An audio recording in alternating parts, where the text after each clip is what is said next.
तो हेलो दोस्तों, कैसे हैं आप लोग। मैं हूं सानू और आप देख रहे हैं ग्रुप क्रैकर्स।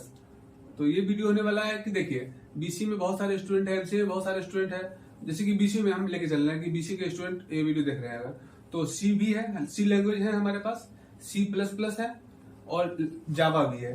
तो 3 लैंग्वेज है, ठीक। तो 3 लैंग्वेज हम लोगों को पढ़ना है, ठीक है। और डेटा स्ट्रक्चर एल्गोरिथम तो दोनों से मतलब सेम ही रहता है। सी में भी वही बनाइए, C++ में भी वो बनाइए और जावा में भी वो बना सकते हैं आप। तो अब सवाल ये आता है कि हम लोग पढ़े कैसे, क्योंकि मान लीजिए सी में आए, हम कुछ स्टार का प्रोग्राम बनाए, कुछ मैट्रिक्स का प्रोग्राम बनाए थोड़ा मोड़ा, और फिर जब C++ में आए तो फिर वही प्रोग्राम बना रहे हैं। तो फिर क्या हो रहा है, रिपीटेड हो रहा है, क्वेश्चन रिपीट हो रहा है बस हमारा। हम नया क्या सीख रहे हैं। जावा में गए तो फिर वही स्टार वाला प्रोग्राम बना रहे हैं। तो ऐसा नहीं करना है, हम एक स्ट्रक्चर वे में चलेंगे। तो जैसे कि सी है तो पहले तो सी पढ़ना जरूरी है।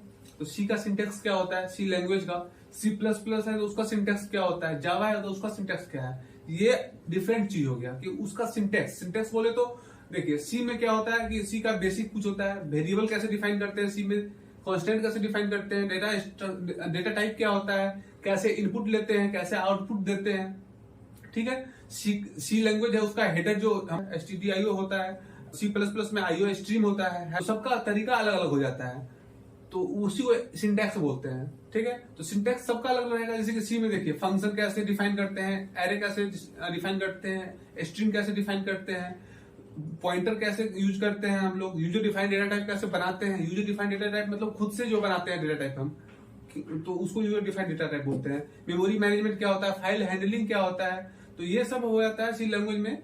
सी लैंग्वेज का टॉपिक है, C++ का भी टॉपिक है। और फंक्शन कैसे बनाते हैं, क्लास कैसे बनाते हैं, सी में भी बहुत सारा स्ट्रक्चर होता है, कैसे बनाते हैं ये सब।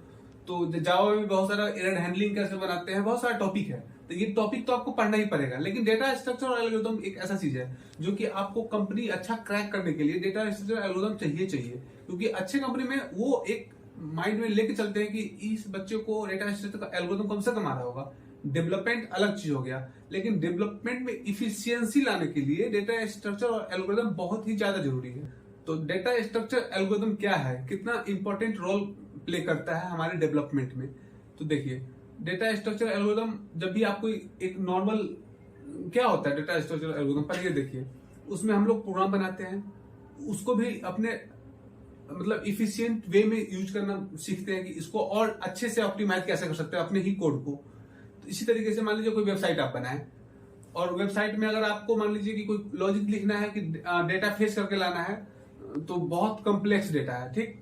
कि मान लीजिए कि 10 लाख डेटा है, उसको आप क्वेरी से लाना है, और क्वेरी चला के आप ले आए, SQL का क्वेरी लिख लिए, अब उसको अब अपने लॉजिक में फॉर लूप में लगा रहे हैं, कुछ भी लगा रहे हैं, इस तरीके से लगा रहे हैं और डेटा ला रहे हैं। तो उसमें कुछ टाइम लगता है, टाइम कॉम्प्लेक्सिटी आप लोग पढ़े होइएगा, टाइम लगता है, कुछ स्पेस लगता है। तो अगर वो टाइम ज्यादा लग रहा है तो आप लोगों को इश्यू है, बहुत ज्यादा प्रॉब्लम आ रहा है कि मतलब हाँ इतना टाइम लग रहा है। आपका कोई यूजर आया आपके वेबसाइट पे और उसको ब्लैंक दिखा रहा है कि हाँ हम अभी क्वेरी लगा रहे हैं, क्वेरी कर रहे हैं, आप वेट करो, तो अच्छा नहीं लगेगा ना। तो उसके लिए क्या चाहिए कि फटाक से, हाँ बहुत सारा चीज आता है, सिंगल पेज एप्लीकेशन आता है, सिंगल पेज एप्लीकेशन बहुत सारा चीज आता है।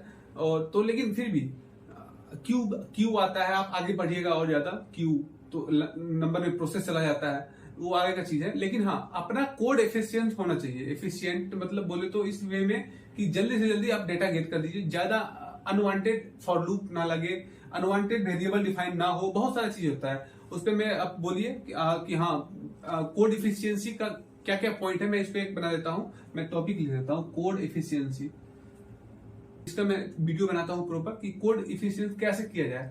आप लोग का कोड, आप लोग अगर कोई कोड लिख रहे हैं उसको रिव्यू करवाना है तो वो भी आप कोड भेज सकते हैं हमको पर्सनल टेलीग्राम में लिंक ओपन कर देता हूँ। अब टेलीग्राम में लिंक ओपन कर देता हूँ, सभी लोग उस पर मैसेज कर सकते हैं, कमेंट कर सकते हैं। तो उसमें आप लोग अपना कोड भेज सकते हो कि हाँ भैया ये कोड मैंने लिखा है, इसको इफिशियंट कैसे कर सकते हैं। तो मैं उस पर करूंगा। कोई डेवलपमेंट कर रहे हैं तो उसका कोई इशू है तो वो मैं टेलीग्राम पे भी सॉल्व कर दूंगा, ठीक है।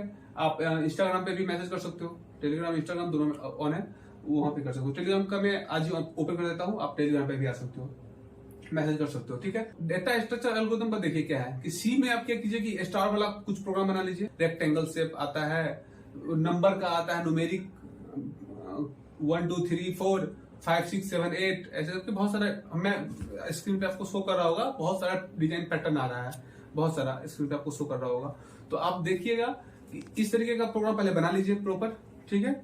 ये सारा जब प्रोग्राम बन जाएगा आपका, उसके बाद आप क्या कीजिए, जब आप सी से C++ में गए अगले सेमेस्टर में, तो C++ में जाने के बाद एक बार ये सारा प्रोग्राम एक बार पूरा रन करवा लीजिए पहले 1-2 दिन में, क्योंकि आपको आ तो रहा है पहले से ही। डेटा स्ट्रक्चर एल्गोरिथम रटिए मत, वो आपको खुद बनाना है, उसमें खुद सोचिए बैठ के। एक क्वेश्चन बनाने बैठे, मान लीजिए ट्रायंगल का क्वेश्चन बैठे बनाने, हमको नहीं बन रहा है, अब हम क्या किए, कॉपी मतलब तुरंत हम गूगल पे गए सर्च के लिए, नहीं, खुद का लॉजिक बनाना है हमको, आपको वो आप ये प्रोग्राम बनाना सीख लिए, आगे बहुत काम आएगा धीरे धीरे। तो हम लोगों को खुद डेवलपमेंट करना है अपने माइंड का, कि हाँ ट्रेन करना है, ट्रेंड। जैसे चलने क्या होता है, बच्चा चलता है गिर जाता है, चलता है गिर जाता है, कोई बात नहीं, वो चलता रहता है, लेकिन कोई आता है उसको उंगली पकड़ता है, तो इसी तरीके से कोई उंगली पकड़ेगा आपका। जैसे मैं बता रहा हूँ, कभी आपके कोचिंग के सर कोई बता देंगे, ट्यूशन मतलब जो भी है स्कूल कॉलेज के सर बता देंगे, कोई बड़े भैया बता देंगे, तो वही उंगली पकड़ना हो गया, लेकिन चलना आप ही को है, बैठना नहीं है और हुल्की बुल्की नहीं मारना है कि जाके हम नेट पे देख ले, नहीं, खुद से सोचिए, खुद धीरे धीरे डेवलप होगा। हाँ थोड़ा मोड़ा देख लीजिए कभी कभार, एक दो बहुत ज्यादा फंस गए हैं कि हाँ तो ऐसा होना चाहिए, कोई बात नहीं है, लेकिन बहुत सारा आपको मेहनत करना पड़ेगा। डेटा स्ट्रक्चर एल्गोरिथम में बहुत सारे सुन रहे होंगे आप लोग कि ये 10 लाख का 20 लाख का पैकेज एक बार में 24 लाख का 50 लाख का करोड़ करोड़ का पैकेज फोड़ते हैं, तो वो लोग डेटा स्ट्रक्चर एल्गोरिथम में मास्टर होते हैं ऑलरेडी।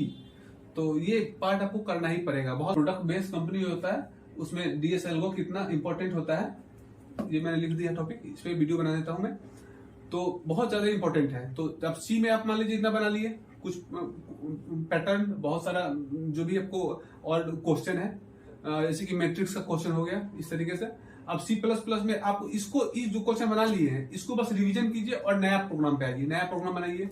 उसके बाद जब C++ खत्म हो जाएगा, जब जावा में जाइएगा आप लोग, तो जावा में जाके और एडवांस लेवल का डीएसएल को पकड़िए और उसको बनाइए। तो आप लोगों को क्या हुआ, बेस बनते जा रहा है, C++, जावा, इस तरीके से बेस बन गया। तो आप लोग जब कॉलेज से निकलोगे तो आप लोग को लगेगा कि हाँ हमको प्रॉपर डेटा स्ट्रक्चर एल्गोरिथम आ रहा है, तो इस लेवल पे आप लोग चले जाओगे। अब आप लोग बोलोगे कि पढ़े कहाँ से डेटा स्ट्रक्चर एल्गोरिथम पूरे अच्छे से, तो आप लोग प्लीज कमेंट कीजिए कि आप लोग कौन से सेमेस्टर में है, कौन से लैंग्वेज में पढ़ रहे हैं अभी। और हाँ आप लोग कंफ्यूज बिल्कुल मत होइएगा कि अगर मान लीजिए आप लोग 3rd सेमेस्टर या 4th सेमेस्टर से ऊपर चले गए हैं, अब आप लोग को सी भी पढ़ चुके हैं, C++ भी पढ़ चुके हैं, जावा भी पढ़ चुके हैं, तो आप लोग आप सोच रहे हैं कि किस लैंग्वेज को पकड़े हम, कि डेटा स्ट्रक्चर एल्गोरिथम तो समझ के पढ़ लेंगे हम भैया, लेकिन किस लैंग्वेज पे पढ़े। सी भी आता है हमको, C++ भी आता है, जावा भी आता है, कौन बेस्ट रहेगा हमारे लिए डेटा स्ट्रक्चर एल्गोरिथम के प्रैक्टिस के लिए। तो मैं यही बोलूंगा कि अगर आप लोग जावा तक पढ़ चुके हो तो जावा में उठा लो, C++ में उठा लो, दोनों लगभग सेम ही है, ऑब्जेक्ट ओरिएंटेड प्रोग्रामिंग ही है।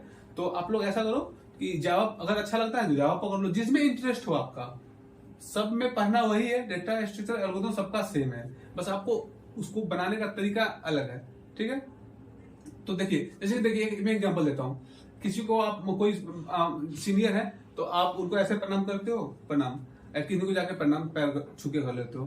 तो आपने अपने तरीके से दोनों को शिष्टाचार दिखाया अपना, बस तरीका कुछ, कोई पैर छुके करे मतलब जावा से कर ले, या फिर कोई ऐसे सर झुकाया कर ले, C++ कर ले, तरीका अलग है बस, बाकी करना आपको प्रणाम ही है, ठीक है।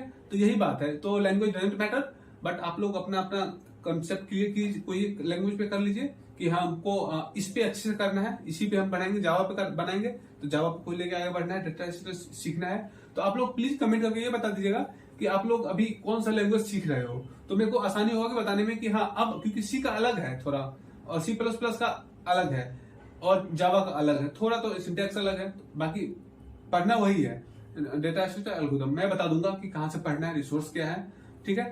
तो ठीक है, इस वीडियो में इतना ही, तो थैंक यू, बाय बाय।